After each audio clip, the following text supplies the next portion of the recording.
Alexander Volkanovski versus Max Holloway 3, the Trilogy, and Aljamain Sterling versus Petr Yan 2, the Rematch, have both just been announced by the UFC, and I can't wait for both of these title fights coming up soon. I thought I'd give a reaction to those fights being made, and also an early prediction and breakdown on who I believe will be victorious in both of those title fights coming up soon, because they both got announced at exactly the same time, because they're both going to be on the same card in March, on the pay-per-view card of UFC 272, which is looking amazing, by the way, and we'll get to that in a second. However, we've got these fights to discuss. I kind of knew both of them were coming, so I'm a little bit indifferent about them being announced. So I said I was going to react to the fights being made in general, but this makes absolute sense. If there was any other title fight announced in both of those divisions, it would just make absolutely no sense whatsoever, unless you were trying to punish Aljo by just making Yan versus Dillashaw, which I wouldn't mind either, by the way. But Aljamain Sterling, Petr Yan 2, they had the controversy in the first fight, so they have to settle the score in the second one. Now, we all know that Petr Yan is a better fighter, at least he was when they first met in the cage, but maybe Aljamain Sterling gets an upset win and pulls it off against Petr Yan. That one's going to be very interesting, but we have to see this fight take place before we can resume to normality in the bantamweight division. But I will say this: imagine if Aljo wins. I think the internet might have an absolute meltdown collectively, and we should have a meltdown collectively, because if Aljamain Sterling wins, MMA just may not make sense, but we'll talk about that in a second. Let's start with Alexander Volkanovski versus Max Holloway 3. Now, if they originally just gave Max Holloway a trilogy after maybe beating Calvin Kattar, you could argue that the only reason this fight has been made is because the Holloway fans just cannot accept the result of the second fight, and they just basically threw a hissy fit for no reason. Even though Volkanovski won the last 3 rounds of their second fight, he won the fight 3-2 in the second fight, he won the fight very clearly in the first one, but Holloway fans just cannot accept a world without Max Holloway as a champion in the featherweight division, so they were really pushing for a trilogy. But Max Holloway said, ignore my fans, I know I lost, I'm going to go out there and earn it the hard way by beating top contenders in Calvin Kattar and Yair Rodriguez. And now it's not about just his whiny fans not accepting the result of a fight, it's more about the hard work of Holloway to go out there against 2 top contenders back to back and earn his title shot against Alexander Volkanovski. And of course, who can forget that defense in the meantime by Volkanovski against Brian Ortega, beating him very convincingly over the 5 rounds. I mean, some people say fight of the year, because they feel bad for Ortega getting destroyed, but in reality that fight was only competitive for about 2 minutes of a 25-minute fight. There was that 1 minute in round 3 where Ortega had like a triangle and a guillotine on Alexander Volkanovski. Other than that, he had 1 moment of success at the end of the 5th round when Volkanovski knew he'd won and was kind of just messing around with Ortega on the feet, and Ortega had a little bit of success there, I guess you could say. But other than that, Volkanovski dominated that fight against Brian Ortega, schooled him on the feet in the first 2 rounds, dominated him at the end of the 3rd round, it should have been a TKO finish, dominated the 4th round easily as well, and then schooled Ortega in the 5th round outside of those last 30 seconds, because he just doubled him on strikes at range and just picked him apart, and made him look like a fool. Alexander Volkanovski coming off a great title defense, Max Holloway coming off 2 great fights. I think Volko's got this one in the bag, guys. I really do believe he has won this trilogy already. It's going to be a tough fight. It's going to be a really tough fight, because these are the 2 best featherweights in the world, and there's no denying that. And I'm not going to say that it's going to be like an easy fight for Alexander Volkanovski, because the second fight was hardly easy. He barely won the last 3 rounds and won the fight because of those last 3 rounds. But other than that, I think he's going to out-grapple Max Holloway. And it hurts me to say that, but I think he's going to have a much stronger grappling game this time around, because being able to go to the ground with Brian Ortega, and by the way, this was not an Ortega that was rocked and wobbled all over the place. This was a fresh Ortega. He'd taken some shots on the feet in the first 2 rounds, but it's not like he got dropped and concussed and really badly hurt and he was bleeding all over the place and his nose was shattered and there was a cut over his eye. This is like a fresh Ortega, still got his wits about him, lands a big shot in the 3rd round, ends up on top, goes for the guillotine, and Volkanovski ends up escaping both of those submission attempts and staying on top of Brian Ortega and just dominating him in transitions on the ground until stacking up in his guard and pounding the living shit out of him on the ground. This is Brian Ortega, and Volkanovski was willingly going to the ground with him to beat him up there. Round 4, Ortega goes for another takedown, looks for a dash choke. Volkanovski doesn't give a fuck. He lives in dash chokes, it would seem. He lives at like 0% oxygen in his brain, so he doesn't care about any submission attempts. Escapes that one, ends up on top again, and just dominates basically the entirety of the 4th round by smashing in Brian Ortega, almost to a 10-8 round, you could say, but not quite enough damage to earn himself that 10-8 round in round 4. But Alexander Volkanovski, man, he's an improving fighter as a champion, and I know Max Holloway did look like he made some massive improvements against Calvin Kattar, but after watching that Yair Rodriguez fight and just watching someone basically calf kick him a couple of times again, it made that fight way closer than the Calvin Kattar one, and it just goes to show that maybe if Volk just keeps chewing up that leg like he did in the first and second fight easily, he's going to make Holloway look a lot worse than Holloway looked against a guy like Calvin Kattar. You've got to chop down the legs of Max Holloway. I think Volkanovski's gotten better at his leg kick timing since the first fight. The second fight, he had some great leg kicks as well.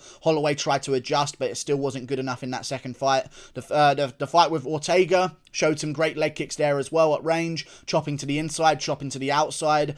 I can see Alexander Volkanovski going out there, chopping at the legs early, annoying Max Holloway, and I just don't believe that Max Holloway has the striking power to really make a difference against a guy like Volkanovski. In my opinion, you had to be an Ortega, you had to be a Josh Emmett, a Chad Mendes to be able to beat a guy like Alexander Volkanovski. You're not going to go tit-for-tat striking technique with him and beat him at range at his own game. I think you have to really hit him hard and put him out of there, or at least drop him in certain rounds to win yourself those rounds, like Holloway did in the first and second round of their second fight. But other than that, it was mainly a Volkanovski outpointing session against Holloway. He outpointed him in the last 3 rounds clearly, won the last 3 rounds. He was even up in the first and second round on strikes before those knockdowns happened, and arguably they weren't even really knockdowns because I think he just dropped to one knee twice and then popped right back up like nothing even happened and got right back to work. But either way,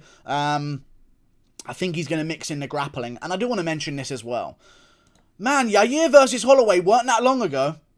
It was not that long ago, and I expected March, but I was thinking to myself, is Holloway going to be okay? His leg got fucking chewed up by Yair Rodriguez. His ribs must be hurting as well from those body kicks, and he took a couple of good head kicks as well. Like, Ortega and Volkanovski, that was quite some time ago now, I believe September, and they had a little bit of a break. They watched some more cards. Holloway fought in November, I believe it was November the 20th, against Yair Rodriguez. And Volk didn't really take too much damage in that fight either, other than maybe his neck feeling a bit sore from all of the fucking manipulation from Ortega's limbs. But either way, Holloway's not going to be a fresh guy going into this fight. He's just had another war in his career against Yair Rodriguez. And I can't help but wonder, like, would Volko just take down Yair and pound the shit out of him? Would he do that to Holloway in the Trilogy? I think there's going to be a massive factor going into this third fight, which wasn't there in the first 2, which is the offensive grappling game of Alexander Volkanovski that I think he's going to utilize against Holloway. And I think that's going to be the main difference that he chooses to go for here. He'll switch it up, go for a bit more of an offensive grappling game. This will ruin the timing of Max Holloway, because Volko will either be chewing up his leg at range on the feet, jabbing away at him, or shooting him for a double leg and getting him to the ground. So I don't think Holloway's going to like this matchup. I think there's a lot more for Holloway to worry about than there is for Volk to worry about, and I'll say this again, even though I haven't said it at all this video, so I'll say it the first time. Chins go. Alright? The human chin, it goes. Eventually it goes, okay? You can't keep having these wars every time, Holloway. Even the Calvin Kattar fight, he took so many shots in that fight. I feel like he took more damage in the Calvin Kattar fight than Volkanovski took in the Brian Ortega fight, and I'm not even over-exaggerating. Calvin Kattar was still landing huge, powerful shots on Max Holloway, but Holloway was landing 5 or 4 every time he did that, so it didn't even matter. But at the same time, I'm really worried that Holloway's going to get flatline KO'd and never be the same again. And I've been on the Blessed Express for ages, man. And I picked Holloway in the first fight against Volk, even though I knew it was his kryptonite, because Edgar was his kryptonite. You know, I mean, the short guys tend to give Holloway problems in his career. You can even look back at, like, Dennis Bermudez and stuff like that in his career. But either way, I feel like short fighters really give Holloway problems because he's a tall, rangy guy, but he doesn't have a reach advantage over these guys. So he's trying to find his way on the inside against a shorter opponent, but that opponent has a longer reach than him. Holloway's got a really unfortunate build for his style of fighting, but he makes it work because he takes shots on the chin like nobody's business. But eventually the chin goes and you start getting flatlined, and then Volk really badly rocked him in the first fight, if you don't remember. I know the second fight is all people seem to remember about these two's history, but the first fight, Volk schooled him in that fight and really badly hurt him on a couple of occasions. In the second fight, after Volk got dropped, he started taking some steam off of his shots and not overswinging with some power shots. But man, the first fight was worrying. Like, he got cracked a lot, and I think this time, I'm going to call it now, Volkanovski's going to KO him in the third round. Volko will very annoyingly outpoint and outgrapple Holloway in the first 2 rounds. Holloway will make a statement to go out there and win the third round for himself, so he can win the next 2 to make sure that he gets a decision win. And when he goes out there to make a statement and gets aggressive, I think Volk's going to tag him with a big shot, put him down in the third, and I can honestly see like a TKO from Volkanovski. And it's going to really hurt to see, but that's my prediction. Third round KO, Alexander Volkanovski, big overhand off the top of Holloway's jab or something like that, and down goes Holloway. TKO shots afterwards, Volko gets the finish. That's my prediction. Moving on to another fight that's just been signed, which I just mentioned as well. Aljamain Sterling versus Petr Yan 2, the rematch. We had to have this. It wouldn't have been okay if we didn't have this fight. I'm very glad that it's just been signed. Aljo just got done accusing Petr Yan of being on steroids. And then a day later, he's signing a fight with him. So Aljo's brain is all over the place. I mean, they had an interaction a couple of days ago where Aljamain Sterling said, and I quote, I'll find it right now, give me a jolly old second. For the record, I don't think every Russian fighter or athlete cheats, just like every American, Brazilian, Chinese, or any other nationality of athletes. You have the clean and the dirty ones. Personally, I think Petr Yan is a dirty cheat, but maybe I'm wrong, but I highly doubt it. And then Petr Yan hits him back with the savagest of responses as usual. Fake Master's looking for another fake excuse. Stop crying and start hiding, pathetic mouse. The hunting season is finally open. And then just a knife emoji at the end of it. I mean, Petr Yan's got some real savage comebacks. But I'm looking forward to this rematch now. Do I believe Petr Yan is a better fighter? I do. Do I believe that Petr Yan beats Aljamain Sterling over 7 out of 10 times? I do. I really do believe that. Do I believe that Petr Yan's going to win this time in the rematch against Aljamain Sterling and win in dominant fashion? Yes, I do. Does Aljo have a really annoyingly good chance of Yan overlooking him and him somehow catching the back of Yan and rear naked choking him, or maybe putting him out with one of those flying knees? He does have that chance. And it worries me that he has that chance because it would really be bad if Aljo was champ after all this shit. It would be funny in like a suicidal way, you know? But it wouldn't be. And it would be a real stain on the bantamweight division. So I hope that Yan clears this up, destroys Aljamain Sterling, gets rid of him as well with the destruction for a bit, and then we can move on to the other amazing fights in the bantamweight division without this problem of having maybe Aljo as champ. But Aljo can win, and people are talking about, Aljamain Sterling, he's not even a good fighter, completely overrated and stuff like that. Man, Aljamain Sterling's underrated. He schooled Pedro Munoz. He should have beaten Rafael Assunção way back in the day when he was coming up the first time. He got robbed. It was in Brazil, so who cares? It's in Brazil. They rob people all the fucking time. Anyway, we move on. And Aljamain Sterling has also choked out Corey Sandhagen within a round. Now again, he did jump up the cage with his right foot to get onto the back of Corey Sandhagen, which is why Corey Sandhagen never saw it coming, because he assumed, I'm tall, I'm a big guy, I'm okay to give up my back in this position because I know he can't get hooks in. Aljo jumps up the cage with his right foot, puts the hooks in, gets the back of Corey Sandhagen, who tries to escape, and chokes him out in the first round. Aljo has that ability to do that, and I also want to mention this as well. He has so many excuses that there's got to be some truth in there. There's got to be some truth in Aljamain Sterling's list of excuses. I don't believe he would embarrass himself and just blatantly lie like that. Maybe there's a couple of lies in there, But maybe he did have a bad neck. I'm looking at his fucking posture in the weigh-in here. Maybe he did have a bad neck against Petr Yan. I don't think he did, because he performed very well in those first 2 rounds, and a guy with a bad neck who can't really move or spar too well is not throwing flying knees in the first round against Petr Yan. But at the same time, he might be better this time. But I do believe that Petr Yan's going to be better as well, because he's younger. Aljo is on the other end of 30. He's coming towards the end of his career. He's probably got another 2 years left, even if he does win this one. But we got Petr Yan here, 28 years of age, on the come-up, improving every time. Just stayed busy against Corey Sandhagen. Took a bit of damage, but again, it isn't that far removed. October, end of October. He's had a bit of time off with his family. He'll probably have another few weeks off and then get back into training for this event in March. I think Petr Yan's improved more. I think he'll get this one done. I think he's going to win this one by TKO. You know what? In the second round. I think it's going to be really early. You want to know why?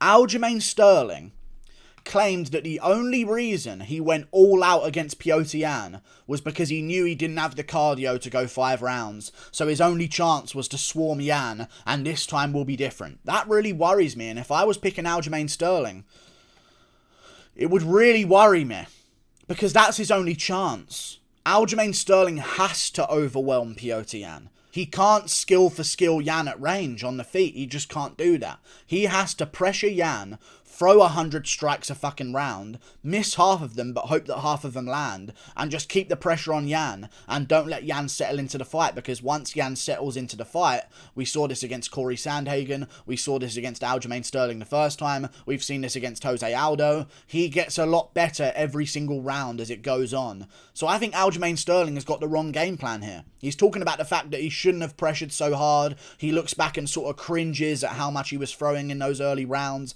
and how bad his energy efficiency was. But if he stays at range, he's going to get smacked up by Yan.